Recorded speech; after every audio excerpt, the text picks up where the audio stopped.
So with that, now that you have some basic offense, or at least an understanding of it, I know I glazed over neutral really fast, but we'll get to that in a second. From here, we can do a number of things.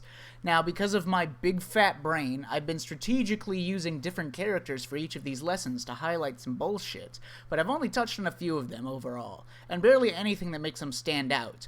You will need to learn a shitload about all of these characters and what they can do, so I'd recommend trying out each character or a couple of characters, messing around with their movement, doing a few of their moves, doing the basic lab and research thing of what you feel comfortable doing. Like, if there's a character, like, I don't feel very comfortable using Zangief because I don't practice and I don't do his SPDs very quickly. I don't feel very comfortable using him because I don't feel comfortable using that move in all the situations where I would want to. And seeing what all their moves are, like, punishable and such, this is one of the first big things, punishment. One of the best ways to kill your opponents, especially early on, is to make them pay for their mistakes. And new players, they make lots of mistakes, so you'll have plenty of stuff to punish, no doubt. Let's give another quick rundown in the lab.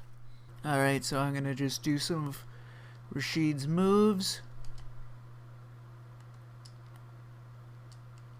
And we're going to practice, we're going to look at the frame data, that's minus 20. And we're going to see, get used to the timing and what we can do. Oh, that's a really good combo, but he's not quite close enough, so we'll have to figure out what reaches. Oh, we can do that. Do that. So we look at the frame data, we look at the spacing, and then we practice the timing. So I can't punish him from here, but I can punish him from here.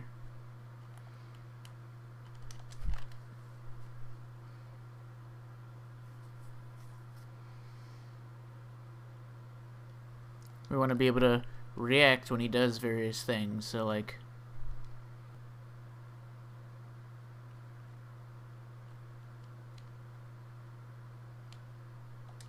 So when he does the punishable move, we see it.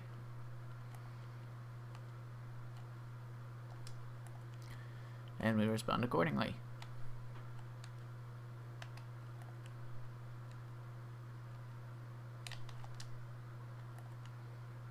You'll just have to learn over time what is and isn't punishable, and some of them might require thinking outside the box a little, like this.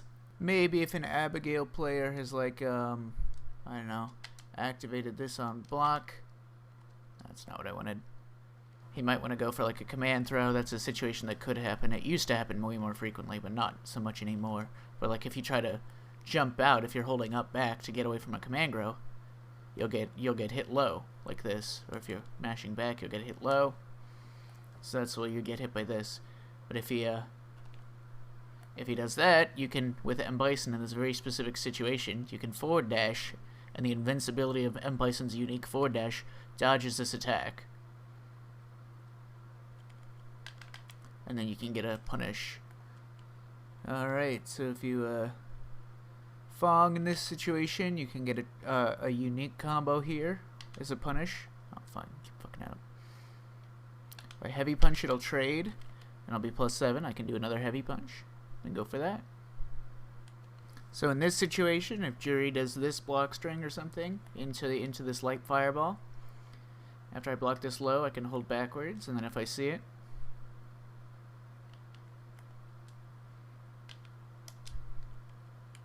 in this situation, if I block Vega's forward heavy punch, it's like -14, but he's really far away, I can't do anything. But his hurt box actually stays up close to you for a couple of frames, so you can hit him like that. Which means in this situation, if I do a light DP with Akuma, I can get this punish and get a knockdown, and even get a super off of it. In this situation, you can use the V-Reversal's invincibility to beat the follow-up attack. See, normally I'd be able to only like trade with this, or V-shift it, which will leave me plus, or I can go for the break.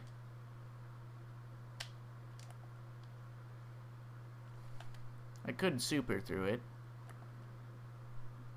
if I had the meter.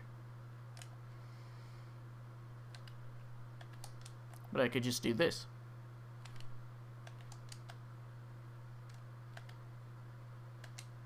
I'll talk about what sorts of things you're likely to want really solid, consistent punishes on later, but this will be a larger part of your game for all of time. You need to have good combos and awareness to punish things as well as you can. But yeah, no matter what, you'll be using a lot of different characters when you start because you need to learn what they do. And you need to be able to at least replicate most of what they can do. If you get blown up by that character, you need to be able to lab one of the situations or tools that they have that they put you in, you know? But that aside, let's talk about picking your primary character. You could call it your main. But I feel that term is more of a meme now than anything else. That's just how I see it. Now, this was recently on an episode of No Neutral, at the time of this writing, at least, which is one of the reasons why I decided to write this Autistic guide, because the advice that came from them tends to be not the best, in my opinion. Because being good does not equate to teaching well, or even making sure that the words coming out of your mouth make logical sense. So there is one true actual point made in the episode I'm referring to where it stated that you need to have fun first and foremost with your character. At the end of the day, you aren't signing a blood contract, nothing is set in stone, main is just a word. You can switch characters anytime. But let's talk about the point of a main.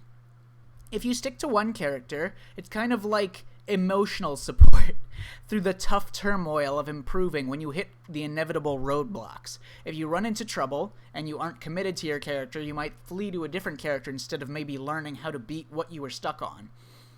This can, of course, go to other extremes as well, where you might bind yourself to a character that is weak, or maybe you are at least weak with, out of an ironclad desire to stick with your chosen main through thick and thin, where you might get better off picking someone else. This will tend to get you public approval if you make it work sometimes, but it's not the best choice for most players.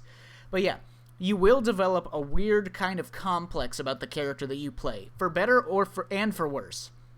Some people feel like they're doing something wrong if they switch characters after a while. Some people, myself in this category, would rather play other characters than the one that I have the most experience with sometimes, because I feel a kind of extra pressure to perform better with my best character, quote-unquote.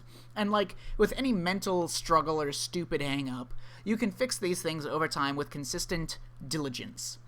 Of course, the most obvious benefit of a main is that you can only play one character in a match at a time, so you might as well have one character you're playing that's really good, rather than having a bunch of characters that are just okay. It's not like there isn't some value to having multiple characters for different extreme situations in certain matchups, but you learn best and get stronger fastest by sticking with one character. There is an obvious narrative appeal to the concept of a main. You have an identity that you want to express, so that you attach to your character. However, for quite a lot of players, even some really strong players, this can mean intentionally choosing to play bad characters because it sets them, or they feel that it sets them apart from other players. This is fine. It's not an inherently bad way of approaching one's own identity in a competitive setting, but it's worth noting that there are many sources of satisfaction that come from playing a fighting game. I have never met anyone who didn't prefer actually winning and becoming a stronger player to just playing with an underused character. So just understand what sort of influences might be impacting your appeals and how you think. Don't pick a weak character to like have this backup excuse for why you aren't performing very well, or playing this like niche character or anything. I'm not here to be the tough guy and act like winning is everything, and if you don't win, you should have never been born. But I am stating reality. You will probably enjoy winning if you pick a character that you're at least going to be strong with and get stronger with. It's not uncommon to sabotage your chances of winning for other factors, either because you're not having fun right away by playing strong characters, or some sort of anxiety, or because you aren't strong enough yet yourself, you can't make them work very well yet. So you go for like the more immediate gratification of having this identity through this character select, rather than having your identity come from growing as a player. It mostly comes down to like anxiety and stress over competition, but like with anything in the mind, in the brain space, you can make this go away through consistent exposure.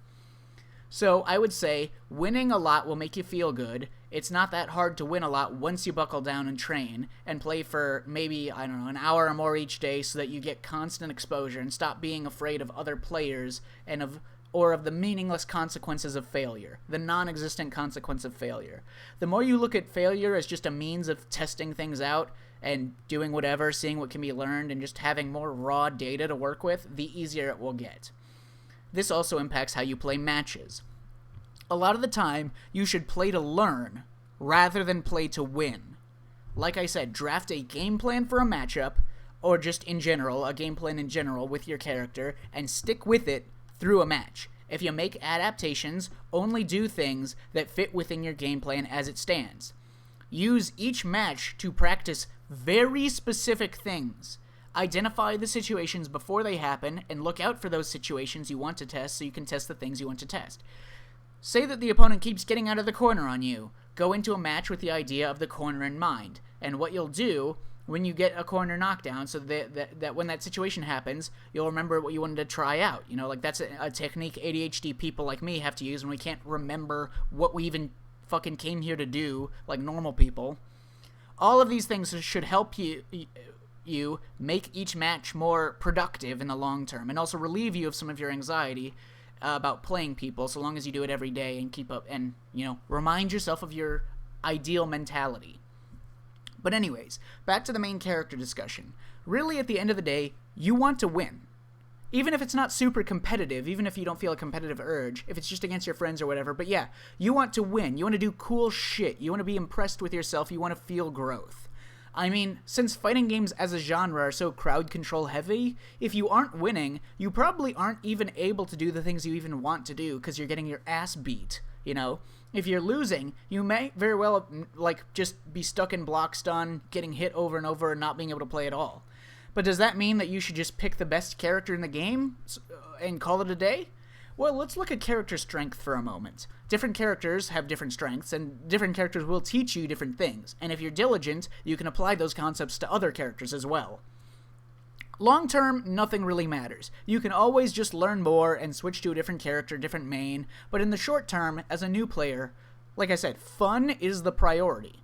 Now, it's true, you aren't going to want to force yourself to play a character that you don't like. However, this can largely depend on your personality and appeals. I, for one, play a character that I really couldn't care less about as a character. I have no real desire for Falk to show up in future Street Fighter games. I just like a couple of very significant things about her moveset in this game, and even then, I like several other characters almost equally as much. If you have any character you strongly like for one reason or another, that's pretty good. That's a good start. Now, back to the topic of learning and winning. You want a character that you will be strong with. It doesn't need to be a top 10 character, but the reality is some people are just inherently better at certain things than others, you know? For clear reasons or by pure chance, that's how it is. I've gotten a lot of people into fighting games over the years, at least on a casual level, and I've seen clear as day how some people are way more likely to learn certain skills quickly than other players.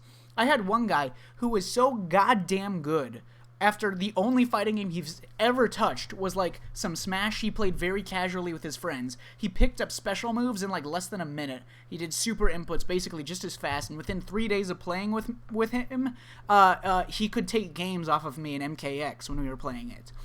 Everything I've taught, he clearly learned at a different pace. And some things, you know, they catch on quickly while struggling at other parts. It can just be how a person's brain is wired after their life experiences, whatever, and how they just happen to rationalize what they're seeing in front of them while they play. Any number of things, but the point is, everyone has different skills at different things. That's just life. That's everything. So, for lack of a more ironclad way of figuring things out, some characters you are more likely to excel at, while other characters might be difficult for you to click with.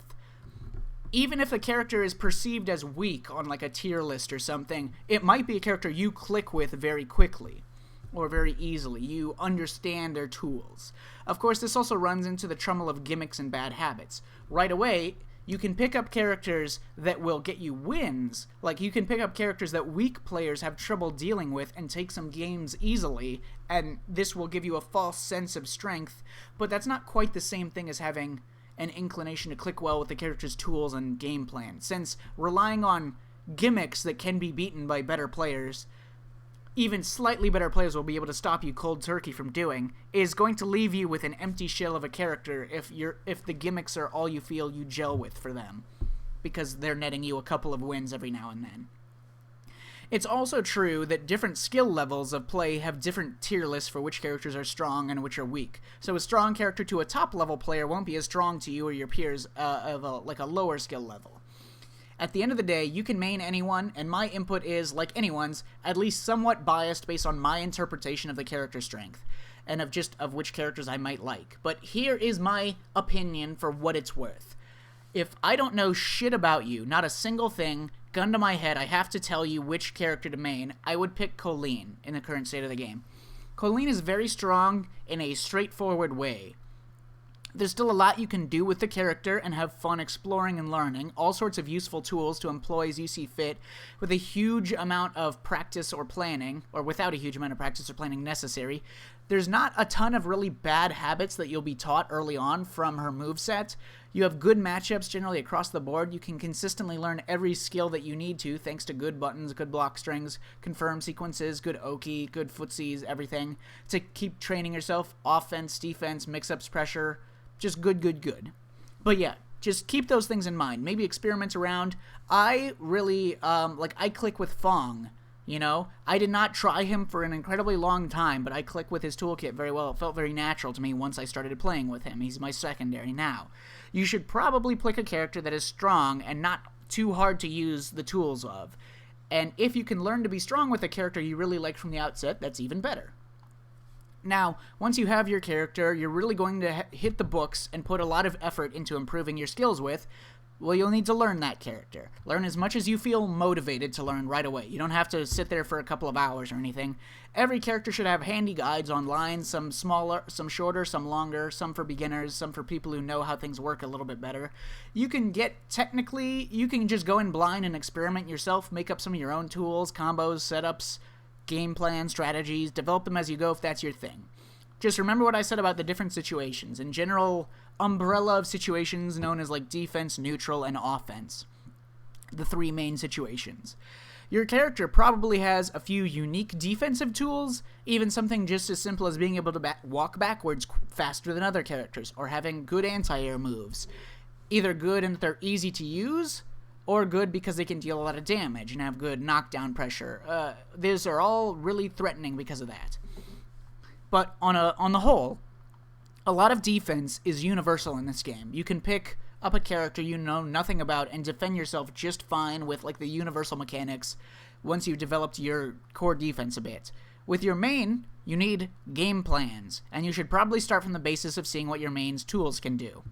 With someone really fast like Cammy, your game plan at the start can literally be simple as dash at them until I can throw them. And if they start attacking in that space, maybe jump some, maybe dive kick some, or hit my longer reaching attack buttons while they're hitting their buttons until they stop attacking. With someone really slow and bad at dashing forwards like Zangief, you're going to need a different game plan than that, obviously. It's less of a guess for the opponent to stop Zangief's dash, since it's much slower, and more of just like having eyeballs. So coming up with a game plan for Gief is going to be harder and more abstract probably than coming up with a game plan for Cammy. You want to be in range for his long command throw.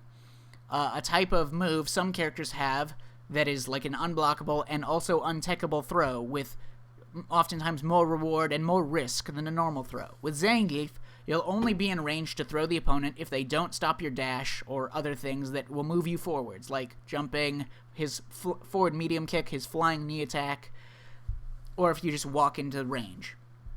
Usually, when you do any of these things to get within Zangief's command throw range, people tend to try to stop you, and that's where most of your game plan revolves around is Zangief. Rarely would you ever just get all your damage from getting into throw range with no resistance from your opponent and then throwing them to death. So you need a game plan to get there, to make that happen, or opt for a defensive game plan where you get the life lead and then keep it by stopping the opponent from approaching you. Whatever. Creating a game plan can get complicated pretty quickly.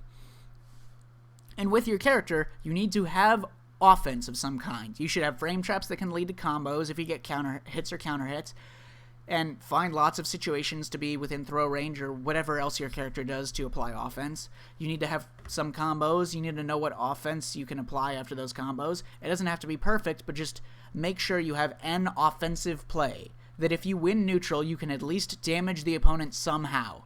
using some method. If it's just going for a throw, that's fine.